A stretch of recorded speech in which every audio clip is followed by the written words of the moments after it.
ஒன்றை எப்படி ஒன்றை எப்படி அடையாளம் காண்பது? பாருங்க, ஒரு கல்லு இருக்குது. கல்லு நான் இந்த அடாலசன் பத்தி சொல்றேன். ஒரு கல்லு இருந்ததுங்க, பெரிய கல்லு. உங்க எல்லாருக்கிட்டையும் இந்த வார்த்தையை சொல்லிட்டு போறேன். எப்படி நீங்க புரிஞ்சுக்கிறீங்கன்னு தெரியாது. ஒரு நோட்ஸ் ப்ரிப்பரேஷன்லாம் எதுவுமே இந்த எழுத்தெல்லாம் இல்லை, மனசால சொல்றேன்.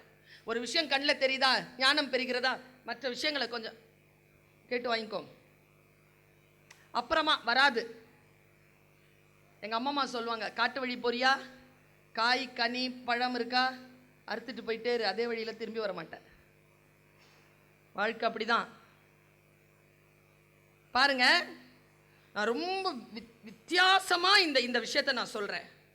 சமீபத்தில் நான் பெற்ற சில அறிவுகள் என் வாழ்க்கையினுடைய தரத்தை, என் வாழ்க்கையினுடைய நோக்கத்தை இந்த வயதில் மாற்றி இருக்கிறது.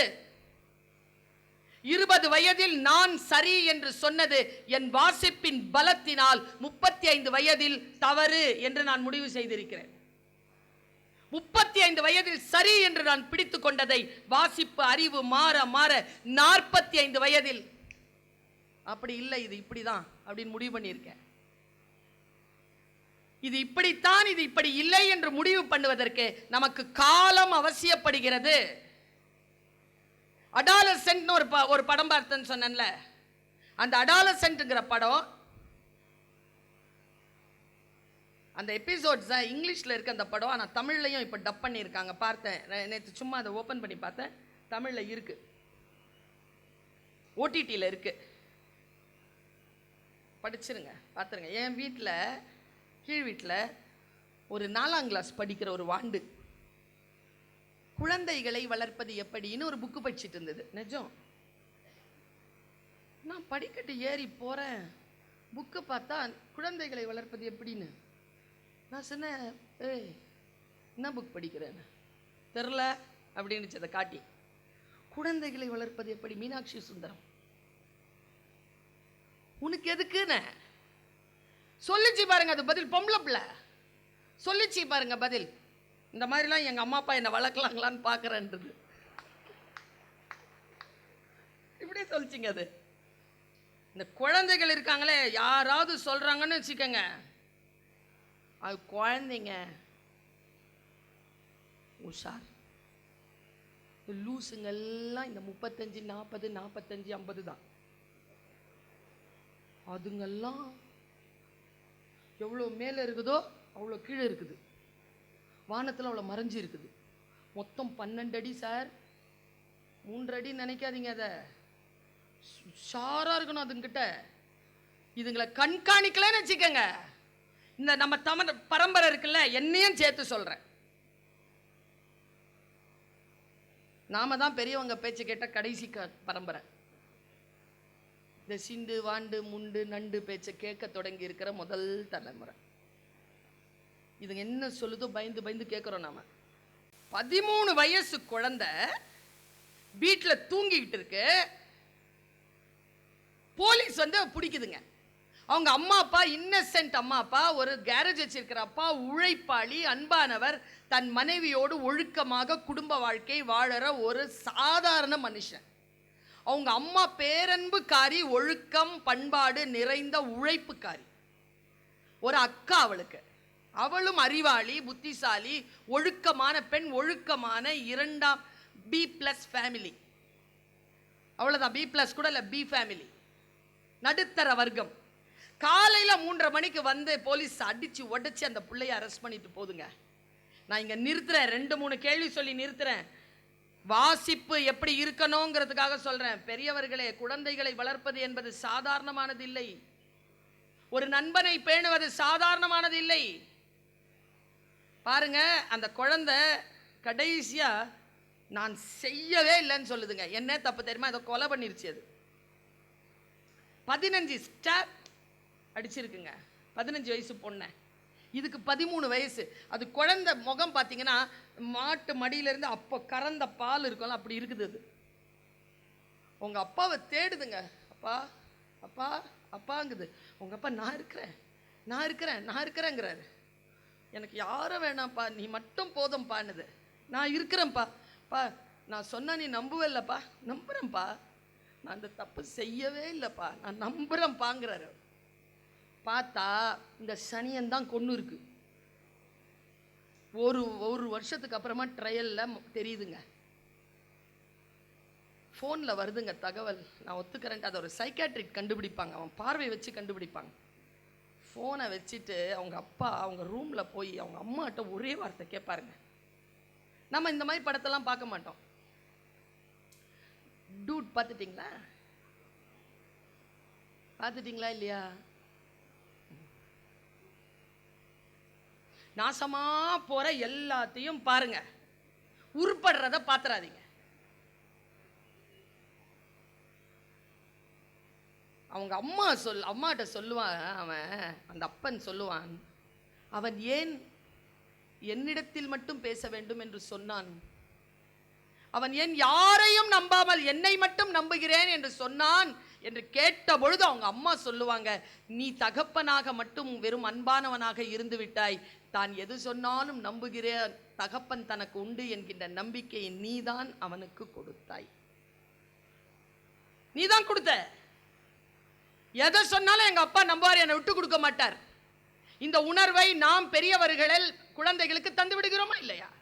இல்ல, தப்பு செஞ்சா அங்கேயே நிறுத்தி தோலை உரிச்சுறார் எங்க அப்பா, அங்கேயே நிறுத்தி எங்க அம்மா அவமானப்படுத்துவாங்க என்கின்ற பயம் இருந்தால் குழந்தைகள் பெற்றோர்களை ஏமாற்றுமா? எல்லா அயோக்கியத்தனத்தையும் பண்ணிட்டு பெற்றோர்களிடம் போய் என் பையன் என்னங்க ஏதாவது தப்பு பண்ணிட்டு வந்து நின்னான்னு வச்சுக்கோங்க, மீ அப்படி நிப்பானா, இந்த மூஞ்சி எப்படி இருக்கும் தெரியுமா? இசபெல் ஹாஸ்பிட்டலில் அவனை பெத்தெடுத்து டவலில் சுற்றி கொடுத்தாங்கல்ல, அப்போ அந்த மூஞ்சி இருக்கும்ல அப்படியே வச்சிருப்பான். கலங்குங்க இங்க என்ன ராஜா, அந்த டீச்சர் சரியில்லைம்மா, மாத்திருவோண்டா. எதை? டீச்சரியா? ஸ்கூல? கடைசியா அந்த தகப்பன் சொல்லுவார், ஒரு விஷயம் சொல்லுவார், அப்பா அந்த குழந்தையினுடைய அதாவதுங்க பிள்ளைகளின் மீது பிழை இல்லை, பெற்றோர்கள் எதை வாசிக்க மறந்து போனோம். அந்த குழந்தையினுடைய அந்த சின்ன பொம்மையை கையில எடுத்துக்கிட்டு அந்த அப்பா சொல்லுவார், நீ இரவு நேரங்களில் தாமதமாக வருவாய், அப்பொழுது நீ காரணங்களை சொல்வாய், நான் நம்பி உன்னை பரவாயில்லை 12 வயது தானே என்று தலையை தடவி உள்ளே அனுப்புவேன். உள்ள 1 மணி வரைக்கும் லைட் எரியும், யாரோடையும் பேசிட்டு இருப்ப, என்னடா சத்தம் உடனே லைட் எல்லாம் ஆஃப் பண்ணிட்டு தூங்கின உடனே கீழ்ப்படுகின்ற குழந்தை என்று நினைத்து விட்டேன். எனக்கு பின்னால் குற்றவாளியாக நீ உன்னை உருவாக்கி கொண்டிருக்கிறாய் என்பது தெரியாமல் உன்னை வளர்க்க உன்னை வழிகாட்ட தவறிவிட்டேன். என் மகனே, இந்த அப்பனை மன்னித்து விடு, என்னை மன்னிப்பாயா என்று சொல்லி முடியும் அந்த படம். குழந்தைகளை வளர்ப்பது என்பது அவர்கள் மீது அன்பு செலுத்துவது அல்ல, அவர்களை கண்டிப்புடன் பண்பாட்டுடன் மரபு சார்ந்த விஷயங்களுடன் வளர்ப்பதுதான் ஒரு பெற்றோரின் கடமை என்பதனை அந்த படம் எனக்கு சொல்லுகின்ற பொழுது எனக்கு என் சிறகிலே ஒரு இறகு விழுகிறது. யோசித்து பார்த்தால் இந்த உலகம் அவ்வளவு ஒன்றும் சிறப்பானதாக இல்லைதான், என்ன செய்வேன்? ரொம்ப யோசிச்சாராம் சென்னா கேசவன் சார், எனக்கு என்ன புக்கு கொடுக்குறதுன்னு. கடைசியா ஒரு ராமாயணம் புக்கை கொடுத்துருக்கிறார். அதானா சார், அதான் நான் உனக்கு ரெக்கமெண்ட் பண்ணது. ஆஃபீஸில் வந்து பார்க்குறவங்கள சின்ன வயசுலேருந்து கம்பராமாயணத்தை எந்த உரையும் இல்லாமல் வைமுகோ உரை மட்டுமாக வைத்துக்கொண்டு வெறும் பாடல்களை கேட்டு கேட்டு மனனம் செய்து அதில் பெரியவர்களுடைய சொற்றாடலை கேட்டு கேட்டு படித்து வளர்கின்றவள் நான். எனக்கு புத்தகம் கொடுக்கின்ற பொழுது கொஞ்சம் அதான் சர்ச்சில் சொல்லுவார், ஆப்ரஹாம் லிங்கன் கூட சொல்லுவார், இதுவரைக்கும் நான் வாசித்தே இராத ஒரு அற்புதமான புத்தகத்தை எவன் ஒருவன் எனக்கு தருகிறானோ அவன்தான் எனக்கு சிறந்த நண்பன், அதனால் அதை நான் தரமாட்டேன், இதைவிட சிறப்பான புத்தகம் என்று நீங்கள் ஏதேனும் கருதினால் எனக்கு இன்றைக்கு நான் போவதற்குள் எனக்கு தாருங்கள். புத்தகங்கள் குழந்தைகளை, புத்தகங்களை வாசிக்கின்ற பொழுது நான் மனிதர்களை புரிந்து கொள்கிறேன், ஆபத்து இல்லாமல் நான் என்னை நானே பாதுகாத்துக் கொள்கிறேன், என் வாழ்க்கையில் நான் அடுத்த கட்டத்தில் எப்படி வளர்வது என்பதனை நான் புரிந்து கொள்கிறேன். பென்சிலில் இருந்து இப்படி டிக்ளேர் பண்றேங்க, நான் டிக்ளேர் பண்றேன். நான் பென்சிலில் இருந்து ஆரம்பித்த என்னுடைய வாழ்க்கை, ஒரு பிடி டீச்சராக ஆரம்பித்த பர்வின் சுல்தானாவின் வாழ்க்கை இன்றைக்கு தமிழ் வளர்ச்சி துறையின் கீழ் இயங்குகின்ற உலக தமிழ் சங்கத்தின் துணை தலைவர் இயக்குனராக கிரீன் பெண்ணுக்கு மாறி இருக்கு என்றால் அதற்கு காரணம் என் புத்தக வாசிப்பு. நான் வாசிக்கிறேன். வாசிக்கின்ற பொழுதெல்லாம் புரியவில்லையா, கொஞ்சம் நேரம் தருகிறேன். யாருக்கு? எனக்கல்ல, அந்த புத்தகத்திற்கு. இரு, நான் உன்னை வாசிக்கலைன்னா நீ ஜெயிச்சிருவ. என்னை ஜெயிக்கும் புத்தகம் இன்னும் இந்த பூமியில் பிறக்கவே இல்லை. இரு, வாசிக்கிறேன், புரிந்து கொள்கிறேன். இரு, ஒன்றொன்றாக புரிந்து கொள்கிறேன். சமீபத்தில் ஒரு புத்தகத்தை வாசித்தேன், மனிதர்களை புரிந்து கொண்டேன். என்னங்க 45 வயசுலையா? ஆமா, உங்க இந்த குழந்தைகள் இருக்கீங்கல்ல, எந்த ஆண்டுமா பிறந்தது நீங்கெல்லாம்? அது இல்லை, 2008. அது 2012 காரு. இந்த 2008 இருக்குதுல்ல, இது ஜெனரேஷன் Z. ஜெனரேஷன் Z தான் கடைசி ஆல்பபெட். சரியா? நான் யார் தெரியுமா? நான் பார்த்திபராஜெல்லாம் ஜெனரேஷன் X. நீ Z, நாங்கள் X. நடுவில் Y இருக்குது. இந்த முன்னால் உட்காந்து இருக்குது அண்ணன்மார்கள், அதான் 90s பிறந்ததுங்க. மில்லேனியன்ஸ் Y. நாங்கள் 64 தொடங்கி 80க்குள்ளே முடிக்கிறவங்க எல்லாம் ஜெனரேஷன் X. நீ 2008, 9 வரைக்கும் ஜெனரேஷன் Z. எல்லாரும் இன்னைக்கு யாரை தெரியுமா கொண்டாடிட்டு இருக்கிறாங்க? Generation Z. ஜெனரேஷன் Z என்ன? இப்போ ஜெனரேஷன் Zக்கு என்ன? எங்களுக்கு கிடைக்காத எவ்வளோ வசதி கிடைச்சிருச்சா? எங்களை விட ஒழுங்காக முன்னேறி காட்டுங்க. ஐ எம் ஒன்லி 20 ஒன்று. நான் சொன்னேன், எதுக்கு நீ இதை சொல்கிற? நான் வர்மக்கலையில் மிகப்பெரிய அவார்டு வாங்கியிருக்கேன். I am only 20. எத்தனை வயசில் கற்றுக்கிட்டேன்? 5 வயசுலேருந்து கற்றுக்கிறேன். 15 வயசு வரை 15 வருஷம் கற்றுக்கிட்டு இருக்கிற. என்ன பெருமை உனக்கு? டாக்டர் கலைஞர் அவர்கள் தன் வாழ்க்கையில் வீட்டை விட்டு புறப்பட்டு வெளியில் தன் வாழ்க்கை அடையாளத்தை தேட கிளம்பும் பொழுது அவருக்கு வயது 13. தன் வாழ்க்கையின் அரசியல் கொள்கைகளை புரிந்து கொண்டு அரசியலில் கால் பதித்த பொழுது அவருக்கு வயது 16.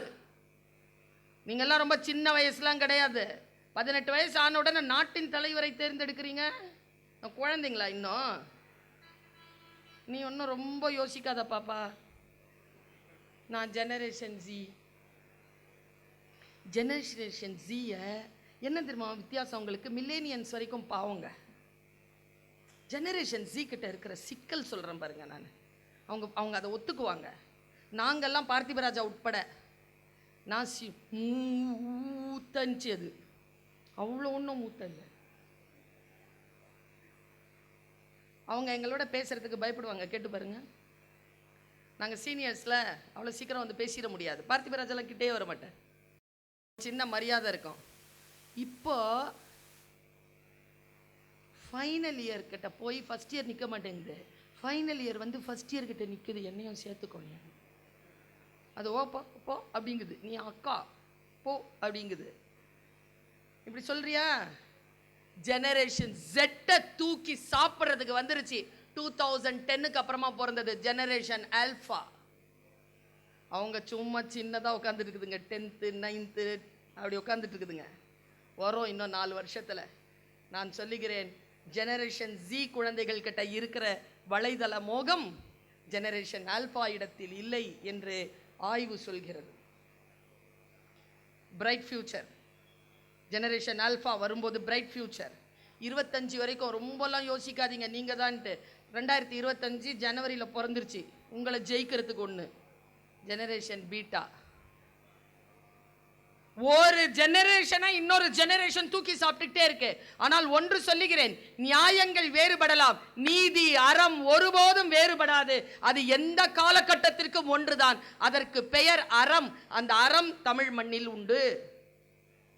இப்ப சமீபத்தில் நான் ஒரு புத்தகத்தை வாசிக்கின்ற பொழுது ஒரு மனிதனுடைய இயல்பை எப்படி புரிந்து கொள்வது புரிஞ்சுக்கிட்டேங்க.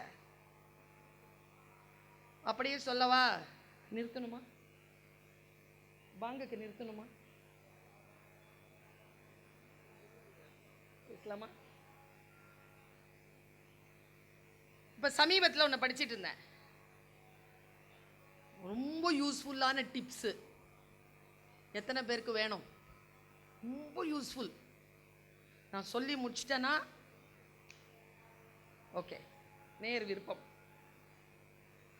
ஒரு காட்டுல பெரிய வெள்ளம் வந்துருச்சாங்க. கவனமா, ஒரு காட்டுல பெரிய வெள்ளம் வந்துருச்சான்.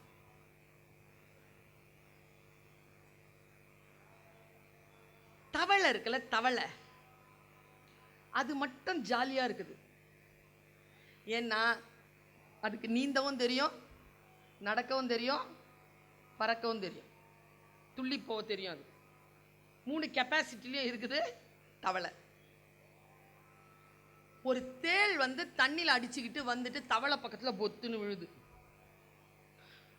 மூச்சு வச்சு வெளியில வந்துட்டு, ஐயோ எவ்வளோ பெரிய வெள்ளம், ஆறா ஓடுது, நான் எப்படி போவேன் அப்படின்னு உளறிட்டே இருந்துச்சு. தவளை பார்த்துச்சு, கம்முன்னு இருந்தது. நல்லா தெரிஞ்சுக்கோங்க, நாம் எல்லாருமே தவளை தான். பக்கத்து வந்து உளறிச்சா, கம்முன்னு இருந்த உடனே, ஏய் என்ன நான் இவ்வளோ கஷ்டப்பட்டு பேசிட்டு இருக்க, நீ எங்கேயோ பார்த்துட்டு இருக்கிற? பஞ்சதந்திர கதையில் வருது இது. குழந்தைகளுக்கு கதை சொல்ல மறந்து போனோம் பெருமக்களே. கதைகள் வெறும் கதைகளுக்காக சொல்லப்படுவதில்லை. அதில் வரக்கூடிய தவளையும் தேளும் வெறும் மிருகங்கள் இல்லை, நாம தான் அந்த தவளை. இந்த பக்கத்தில் உட்காந்துட்டு புலம்பிட்டு இருக்குதுல்ல, அது யார் தெரியுமா? நம்மளை பெத்தது, நாம பெத்தது, நமக்கு வந்து வாச்சது, வாச்சதுக்கெல்லாம் வாச்சது, வேலைக்கு சேரும்போது வந்து சேர்ந்தது, வந்து சேர்ந்ததுனால வந்து சேர்ந்தது. இது எல்லாம் தான் அந்த பக்கத்தில் உட்காந்துருக்கிற தேளு. அது சொல்லுது, உனக்கு தான் நீந்த தெரியும்ல, என்னை கூட்டிகிட்டு போய் ஆற்ற கடந்து விடு. நம்ம என்ன லூஸா? ஏய் போவியா? நீ கொடுக்க வச்சிருக்க, போடணும்னா செத்துருவேன் நான் மாட்டேன். ஏய் நீ என்ன உண்மையாகவே லூஸு தான் நீ. நான் வந்து காப்பாற்ற சொல்கிறேன், நீ என்னை காப்பாற்றும் போது நான் உன்னை போய் கொல்வேனா? உன்னை கொன்னா நானும் தானே செத்து போவேன். நல்லா தெரிஞ்சுக்கங்க, தவளைகள் எப்பொழுதுமே யாரேனும் கன்வின்ஸ் செய்தால் கன்வின்ஸ் ஆகிவிடுகின்றன.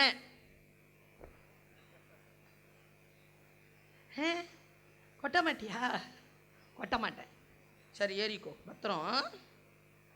ஏறிக்குச்சு தேளு. நிறைய தவளைகள் முதுகுகளில் தேள்களை சுமந்தவர்களை இங்கே நான் பார்க்கிறேன். போச்சா, நடு கடல்ல தழும்புது தண்ணி. தேளு கொடுக்க எடுத்துருச்சு. செத்தாலும் அடிச்சுட்டு தான் சாவு. உடனே தவளை சமாதானம் பேசுது, பயப்படாத. கரையில் இருக்கும்போது திமிரா எவ்வளோ வேணாலும் பேசியிருக்கலாம், சுமந்துட்டா திமிரா பேச முடியாது, சமாதானமாக தான் பேசும். ஏன்னா அங்கே கொட்டிருச்சுன்னா நீ கவலைப்படாத, நான் நல்லபடியாக உன்னை கரை சேர்த்துருவேன். கரை சேர்க்கறதுக்கு தோங்க இங்கே இருக்குதுங்க கரை. போகும்போது மண்டையில் ஒரே போடு போட்டுருச்சு. மண்டையில் உடனே விஷம் ஏறி அப்படியே கண்ணெல்லாம் ரெட் ஆகி சாவறதுக்கு உள்ள முழுகுது தண்ணியில தவளை. நம்ம எல்லாம் சொல்றதே டைலாக்க சொல்லுச்சு தவளை. நான் கேட்டனா, நீ தானே வந்த, ஹெல்ப் தானே பண்ண, உதவின்னு தானே கேட்ட, நான் சரின்னு தானே சொன்னேன். உன் வாழ்க்கையில் நான் என்ன தப்பு பண்ண, உனக்கு என்ன கேடு பண்ண, நான் என்னை இப்படி செஞ்சிட்டியே அப்படின்னு சொல்லிட்டே மூழ்கிற தவளை கட்ட தேளு ஒரு வார்த்தை சொல்லுச்சு. எனக்கு தவளை டைலாக் இல்லை, இறகு நான் கொடுப்பது. அது எல்லாருக்கும் நடக்கிறது தான். ஆனால் புரிய மாட்டேங்குது மூழ்கிற தவளைகளுக்கு. இந்த புரியிற மேட்டரை தேள் சொல்லுச்சு. நான் சொல்லட்டுமா? எல்லா தேளும் தான் சொல்லுது, நமக்கு தான் புரிய மாட்டேங்குது. புரிஞ்சா இறகு என்ன சொல்லுச்சு தெரியுமா? கொட்டணும்னு கொட்டலை, கொட்டுறது என் இயல்பு. இதில் வந்த ஞானம் என்ன தெரியுமா தமிழ் உறவுகளை? கூட இருக்கிறது யாரு? பாம்பா, பன்னியா, நாயா, நரியா, தேளா, மானா, மீனா, யாருங்கிறத தெரிஞ்சுக்கிட்டோன்னா முதுகில் ஏற்ற மாட்டோம்ல, கூடவே வாழ்ந்து கழிஞ்சிருவோமா? வாழ்க்கை அழகாக இருக்குமா? எங்கள் அப்பா நாங்கள் 10 வயசில் இருக்கும்போது வேலையை விட்டாருங்க. 5 பிள்ளைங்கங்க எங்கள் அம்மாவுக்கு. எங்கள் அப்பா அப்படி உட்காந்துருக்காரு, வேலையே இல்லை, கஷ்டங்க. ஆனாலும் அப்பா ஒருபோதும் என் தகப்பனாரை அவமரியாதையாக பேசி என் வாழ்நாளில் நான் பார்த்ததில்லை. காசே கொடுக்க மாட்டாருங்க, தனியாக தான் போய் சண்டை போட்டுக்குவாங்க. எங்கள் முன்னால் சண்டையே கிடையாது. சாப்பாடு வைக்கும்போது கூட அந்த அழகாக வைப்பாங்கங்க. இதான் இங்கே தொண்டை மண்டலத்தில் வைப்பாங்கல்ல, ஒரு துணி போட்டு மூடி மேலே தட்டை கவுத்து வெஞ்சனம் வச்சு, வெஞ்சனத்துக்கு மேலே தட்டை கவுத்து, அப்படி தான் சுடு தண்ணி வச்சு. எங்கள் அம்மாட்ட கல்யாணம் ஆகி ரொம்ப நாளுக்கு அப்புறம் நான் கேட்டேன், ஒத்த பைசாவும் தரல அப்பா, 5 பிள்ளைங்களை வச்சு மாரடிச்சிட்டு இருந்தியே, ஏன்? அப்பா இறந்த அப்புறமா தான் கேட்டேன், ஏன் அப்பா உடலை நீன்னு கேட்டேன். கேட்டுக்க கூடாது. எங்கள் அம்மா சொன்ன பதில் என்ன தெரியுமா? அது ஒரு இறகுங்க, இன்றைய இளம் பிள்ளைகளுக்கு இறகுங்க அது. கணவன் மனைவி சண்டை போட்டு கொள்ளலாம் அப்பா, அம்மா அப்பா பிரியக்கூடாதுன்னு சொன்னாங்க. நான் என் கணவன் என் குழந்தைகளுக்கான தகப்பன், அவன் தன் கடமையில் தவறுகிறான் என்பதற்காக, என் 5 பிள்ளைகளுக்கு தகப்பன் இல்லாமல் நான் செய்ய முடியாது என்பதற்காக அப்பாவோடு சேர்ந்து நான் என் முழுமையான வாழ்க்கையை வாழ்ந்தேன். நம்ம சொல்றேன். யோசிச்சு பார்த்தால் வாசிப்பு என்பது முன்னால் இருக்கின்ற மனிதர்களினுடைய குரல், அதில் வருகின்ற வார்த்தைகள். நீங்கள் ஒரு மனநிலை, என்ன பெரிய புத்தகம் வாசிச்சிட முடியும்? நீங்க கூட இருக்கிறவங்களுடைய மனநிலையை வாசிக்க முடியலனா, கூட இருக்கிறவங்கள மனநிலை உனக்கு புரியவில்லை என்றால் நீ என்ன வாசித்து என்ன பொருள்? வாழ்க்கையை எப்படி நீங்கள் புரிந்து கொள்வது? எது கொடுத்தால் எது வந்து சேரும், எது சேரக்கூடாது என்றால் எதில் நாம் சேராமல் இருக்க வேண்டும்? அடிப்படையில் சில விஷயங்கள் நமக்கு புரிவதே இல்லை. புரியாத நிலையிலே நான் நேற்று இரவு நான் சேலம் வந்திருந்தேன். நேற்று இரவு சேலத்தில் பணியை முடித்துவிட்டு நான் இங்கே வந்திருக்கிறேன். நேற்று இரவு ஓஷோவுனுடைய அப்படி ஒரு கிளிப்பிங்ஸ் பார்த்தேன். ஒரு சொல் தாங்க, நல்லா தெரிஞ்சுக்கோங்க. அது எப்போ இறகா மாறுதுங்க, அது எப்போ உங்களுக்கானதா நீங்க எடுக்கிறீங்க. என்டர்டெயின்மெண்ட்டா சிரிக்கிறதுக்கு இல்லைங்க வாழ்க்கை. நம்ம மரபே என்ன தெரியுமா? நம்ம மரபே வாரத்தில் ஒரு நாள் கறி சோறு மரபுங்க. ஞாயிற்றுக்கிழமைனா கறி சாப்பிடலாம். ஒரு நாள், வருஷத்துக்கு 2 பண்டிகை. 2 பண்டிகையும் காத்திருந்து வரும். உறவுகள் எல்லார் வீட்டுக்கும் போயிட்டு வந்துகிட்டு இருப்போம். இது நம்ம மரபு இல்லையா? மாறி போச்சே. இன்னைக்கு யாருமே யார் வீட்டுக்கும் போறது இல்லையே. முந்தானேத்துங்க சென்னைக்கு போறேங்க, ஃப்ளைட்ல ஏறி இறங்கும் போதுங்க மணி 3ங்க, 1:30 மணி மதுரையிலேருந்து ஃப்ளைட் சென்னைக்கு 3 மணிக்கு வந்து பசி. 12:30 மணிக்கு போர்டிங், 11 மணிக்கு கிளம்பணும். எங்கேருந்துங்க மத்தியானம் சாப்பாடு? அது ஏர் இண்டியாவில் ஒரு பன்னு கொடுத்தாங்க, அது சாப்பிட முடியலைங்க. வச்சுட்டு தண்ணி மட்டும் குடிச்சிட்டு வண்டி எடுத்துட்டு 2 இட்லி சாப்பிட்டு போயிடலாம். ஏன்னா நேராக மீட்டிங்க்கு போகணும் 5 மணிக்கு. இட்லி சாப்பிட்டு போயிடலான்னு இட்லி சாப்பிட்றதுக்கு ஒரு கடையை நிறுத்துங்க வண்டினா, வண்டி நிறுத்துறதுக்கு இடம் இல்லை. வியாழக்கிழமை மத்தியானம் 3:40க்கு சரி இந்த கடையில் தான் நிறுத்துறதுக்கு வழி இல்லை, சரி அந்த கடையில் நிறுத்துங்கன்னா அந்த கடையில் தெரு வரைக்கும் அடைச்சிக்கிட்டு வெளியில் நின்றுட்டு இருக்கிறாங்க ஆர்டருக்கு, சாப்பாட்டுக்கு. சரி, நீங்கள் நம்புனா நம்புங்க, நான் சாப்பாடே இல்லாமல் மீட்டிங்கு போய் நின்னேன். ஏங்க அவசரத்துக்கு சாப்பிட்றதுக்கு தாங்க ஹோட்டல். அத்தனை பேருக்குமா வாழ்க்கையில் அவசரம்? அன்னைக்கு கடைக்கடையா திறந்து வச்சிருக்கிறீங்க, வீட்டில் ஒருத்தரும் சமைக்கிறது இல்லையா? எங்க போச்சுங்க நம்ம பண்பாடு?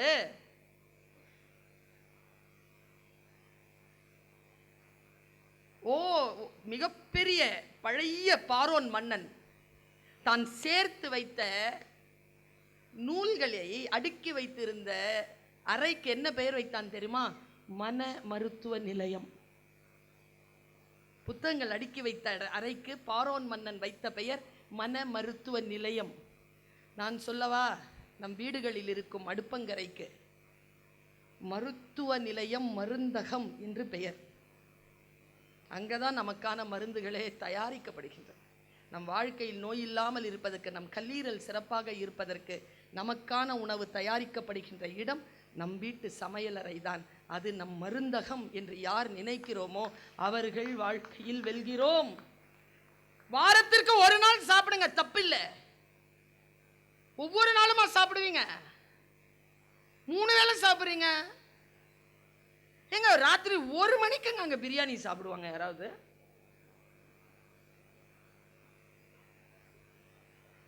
சொன்னா கோச்சிக்காதீங்க, திருப்பத்தூர்ல சொல்றேன்ட்டு. இந்த ஊர்ல தான் ஜாஸ்தி அதெல்லாம். இங்கிருந்து அங்க ஆம்பூர் வரைக்கும், மானியம்பாடி வரைக்கும் நோன்பு நேரத்தில் பார்த்து பிரகாஷ் நான் வயிறறிஞ்சு போனேன். நான் கஞ்சி குடிச்சு உடம்ப சரி பண்ணுன்னு சொல்லிட்டு தந்த அன்னைக்கு மட்டும்தான் சாப்ஸா தொங்குது. ஒரு கடைக்கும் இன்னொரு கடைக்கும் நடுவில் ஒரு செங்கல் கேப் இல்லை. 60 கடைகளையும் தீனி. எங்கே இருக்கிறது வாழ்க்கை? நான் அதனால தான் சொன்னேன் 94ல் இப்படி இருப்போமான்ட்டு. முதல்ல 94 வரைக்கும் இருப்போமான்னு கேட்டதுக்கு தான் கேள்விக்கு காரணம் தான். ஒன்றும் இல்லை, நீங்கள் 3 மணி நேரம் உட்காருங்களேன் பார்ப்போம். பேசவே வேணாம். டாய்லெட் போகாமல், பாத்ரூம் போகாமல், 94 வயசில் எந்த பைப்பு கீப்பு எதுவும் வச்சுக்காமல் 94 வயசில் இப்படி 3 மணி நேரம் உட்காந்துருங்க பார்ப்போம். உட்காருங்க. Is a syllabus. உடல் ஆரோக்கியம். நீங்கள் நீண்ட காலம் வாழணும் ஐயா, நோய் நொடி இல்லாமல் வாழணும். நாங்கள் வாழ்த்துறோம். எங்களுக்கு நீங்கள் சிலபஸ். ஒரு விஷயத்தை நான் இப்படித்தான் புரிந்து கொள்கிறேன்.